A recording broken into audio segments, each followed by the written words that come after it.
بسم اللہ الرحمن الرحیم ایاک نعبد و ایاک نستعین۔ اب ڈاکٹر الیاس، مجھے یہ آپ نے یہ مسجد میں تالیاں تو آپ بجا نہیں سکتے، لیکن مجھے یہی نہیں پتہ چلے گا کہ آپ کو میری باتیں پسند آئی ہیں نہیں آئیں۔ اچھا، ڈاکٹر امجد کہہ رہے ہیں ہاتھ آپ کھڑا کریں گے۔ اچھا، میں سب سے پہلے آپ سب کو جو پیغام دینا چاہتا ہوں وہ یہ کہ یہ پاکستان ایک بڑی خواب کا نام تھا۔ ہم نے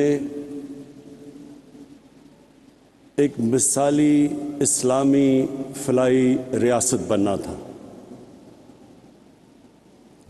اور جو فلاحی ریاست کس کے طرز پہ بننا تھا؟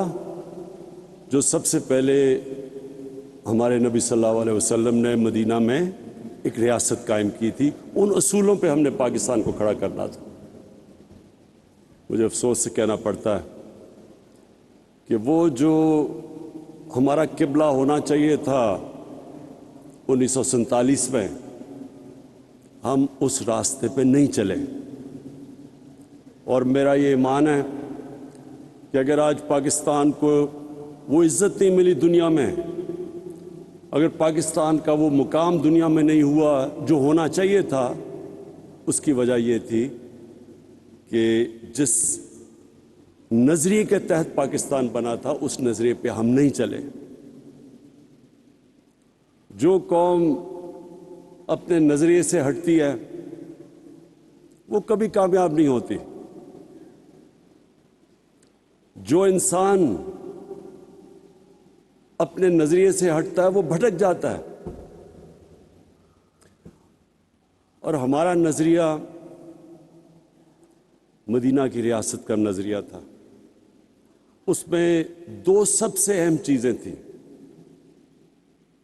ایک انسانیت، فلاحی ریاست جدھر ریاست نے اپنے کمزور طبقے کی ذمہ داری لینی تھی، جس کو انگریزی میں ویلفیئر اسٹیٹ کہتے ہیں، اور دوسرا جو نبی صلی اللہ علیہ وسلم کا حکم تھا کہ جو قوم طاقتور چور کو چھوڑ دیتی ہے اور کمزور چور کو جیل میں ڈالتی ہے وہ تباہ ہو جاتی ہے، یعنی جس قوم میں انصاف نہیں ہوتا وہ تباہ ہو جاتی ہے۔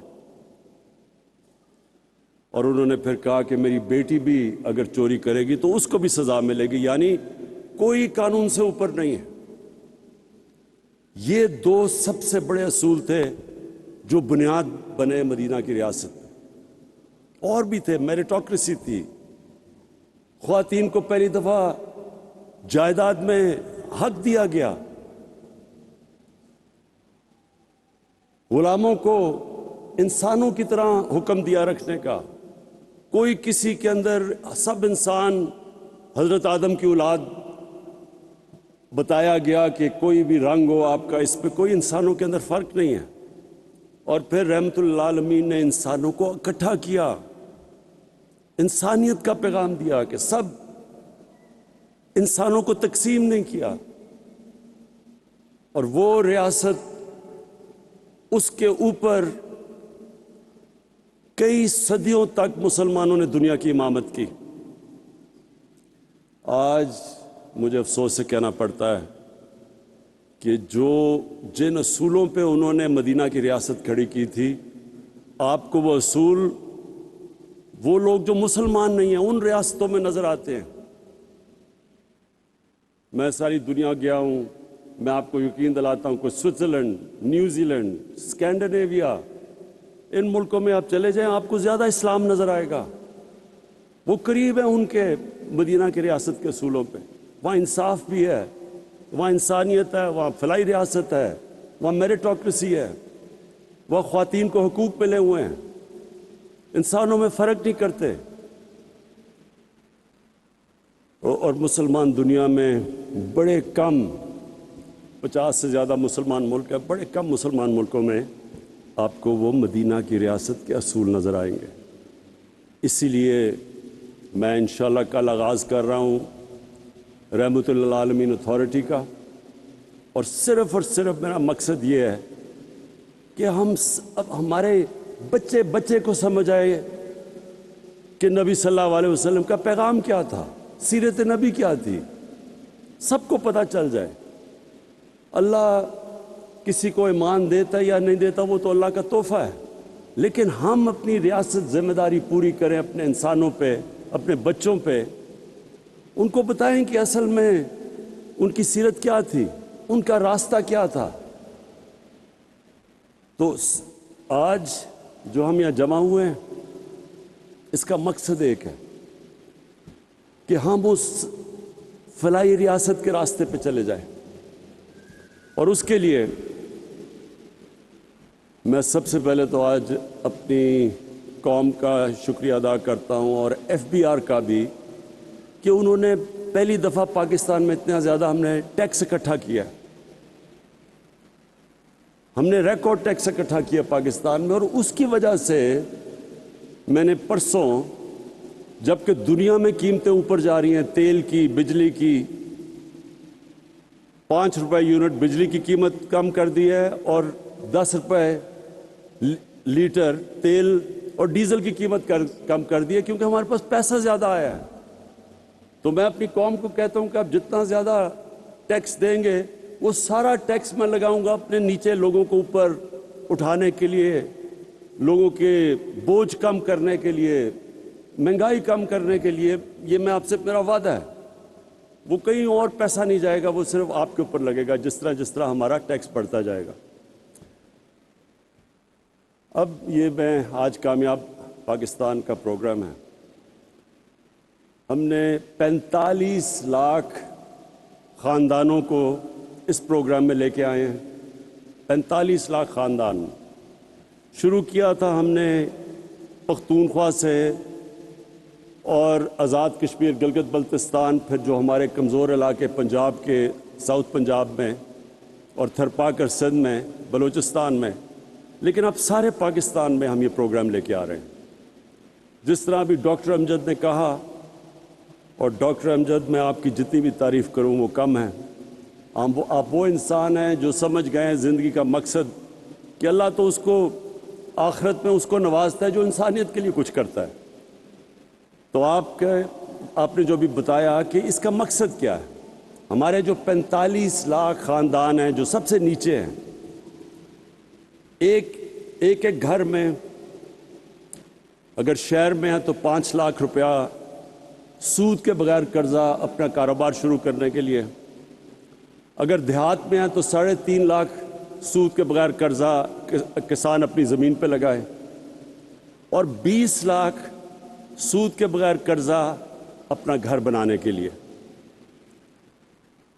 और फिर एक उसी ख़ानदान में अगर टेक्निकल एजुकेशन, एक फ़र्द को टेक्निकल एजुकेशन दे ताकि वो हुनर सीखे और अपने लिए कमा सके घर पे। और अब तो IT एक ऐसा शोबा है, इंफॉर्मेशन टेक्नोलॉजी के, आप 6 महीने 12 महीने में एक बच्चे को ट्रेन कर सकते हैं, वो IT सीख सकता है, प्रोफेशनल पैसे कमा सकता है। और अब तक हम जितना पैसा दे चुके हैं, मेरे ख्याल में 2.5 अरब है। हम जो आगे देने जा रहे हैं पैसा अब दोनों अगले साल तक, वो 1000 अरब है। 1000 अरब रुपए के कर्जे देंगे यही 45 लाख ख़ानदानों को, और फिर इसको बढ़ाते जाएंगे। मकसद ये है कि लोग खुद अपने पैर पे खड़े हों, हुनर सीखें, कारोबार करें। हुकूमत के पास तो कभी भी इतना पैसा नहीं आएगा कि नौकरियां सबको दे दे। 22 करोड़ अवाम है, हुकूमत के पास तो इतने वसाइल नहीं होंगे। तो लोगों को मदद कर रहे हैं कि वो अपने पैर पे खड़े हो सके, अपना कारोबार, हुनर सीख सकें, और किसानों के लिए ख़ास तौर पे कि सूद के बगैर कर्जे मिलें ताकि वो अपनी ज़मीन के ऊपर लगा सके और अपनी आमदन बढ़ा सके। और फिर सबसे बड़ी बात, घर। ये एक इंसान की सबसे बड़ी ख्वाहिश होती है कि मेरे अपनी छत हो, लेकिन हमारे मुल्क में इतना महंगा है घर बनाना, और बैंक अभी तक कर्जे ही नहीं देते थे छोटे लोगों को, तनख्वाहदार तबका, उनके पास कभी भी उनको कर्जे नहीं देते थे, पैसे वाले को कर्जे देते थे। तो उसका हुआ क्या कि सिर्फ पैसे वाले लोग घर बना सकते हैं, और हमारे यहाँ कच्ची आबादियाँ ये बढ़ती जा रही हैं। कराची में तकरीबन 40% कराची कच्ची आबादियाँ हो गया है, हर शहर में बढ़ती जा रही हैं। लाहौर में कच्ची आबादियाँ, क्योंकि लोगों के पास पैसा नहीं है अपना घर बनाने के लिए।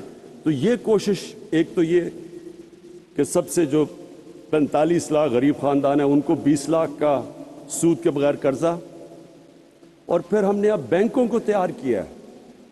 पहली दफ़ा पाकिस्तान में बैंक अब तनख्वाहदार और उस तबका जो किराए के घर में रह रहा था, उसी किराए के अंदर वो किस्तें दे के अपना घर ले सकता है। ये भी पाकिस्तान में पहली दफ़ा। अब तक 55 अरब रुपए के कर्जे दिए गए हैं। अब तक 55 अरब रुपए के कर्जे कभी पाकिस्तान में तनख्वाहदार और निचले तबके को नहीं दिए गए थे। और ये आने वाले दिनों हर हफ्ते ये बढ़ते जा रहे हैं कर्जे, क्योंकि बैंकों ने पहली दफ़ा, हम उनको सब्सिडाइज कर रहे हैं, हम बैंकों की मदद कर रहे हैं उनको पैसे दे के, ताकि जो सूद ज़्यादा ना हो एक आम आदमी के लिए। तो गवर्नमेंट सब्सिडाइज कर रही है।